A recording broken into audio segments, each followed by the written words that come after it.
Ah, Call Me By Your Name, the cinematic masterpiece that made us all question our summer vacation plans and our taste in fruit. Brace yourselves for a hilariously bad recap that'll leave you wondering if Elio and Oliver were truly star-crossed lovers or just a couple of guys with questionable decision-making skills.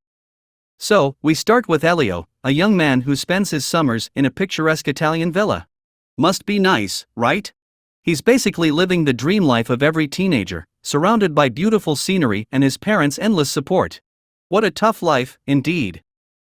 But wait, here comes Oliver, the mysterious grad student who descends upon the villa like a hot and sweaty tornado. He's got the charisma of a used car salesman and a penchant for wearing short shorts. Elio is immediately smitten, and who can blame him? I mean, who wouldn't fall head over heels for a guy who says things like, later? Now, Elio is a bit of an intellectual introvert, and Oliver is the charming, confident American. They seem like an odd couple from the start, like a mismatched pair of socks that somehow make sense in the end.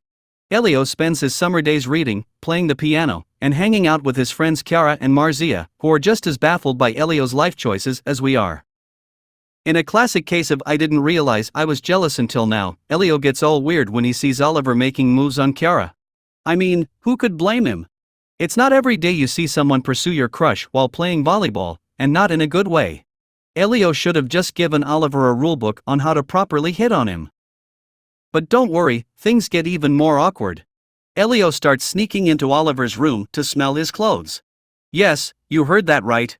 I guess Elio missed the memo on personal space and boundaries. Eventually, Elio musters up the courage to confess his feelings to Oliver, who responds with, "We can't discuss such things."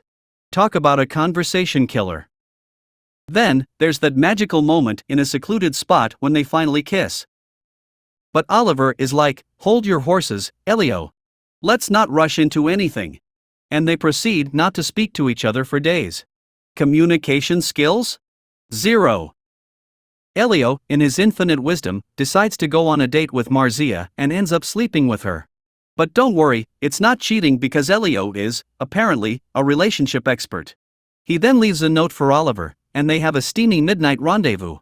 And that's when things get really bizarre. Oliver tells Elio, "Call me by your name, and I'll call you by mine."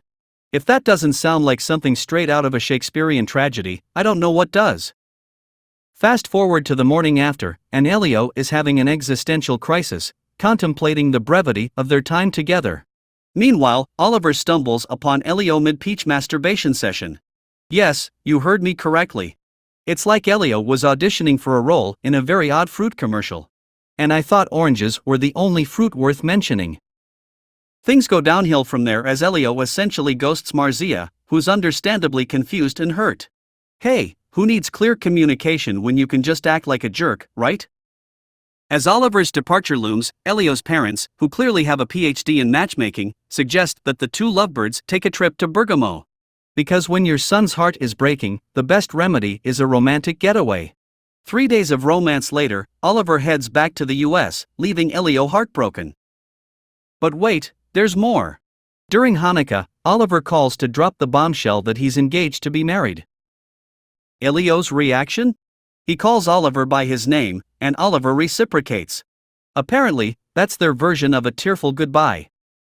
And as the movie ends with Elio staring into the fireplace, you can't help but wonder if he's contemplating his life choices or just reminiscing about that peach. But hey, at least he has his parents and their impeccable matchmaking skills to keep him company during the holiday dinner. So, there you have it, Call Me By Your Name, a story of summer romance, questionable decisions, and the mysteries of fruit. If you ever find yourself in Italy and see a peach tree, just remember to approach with caution.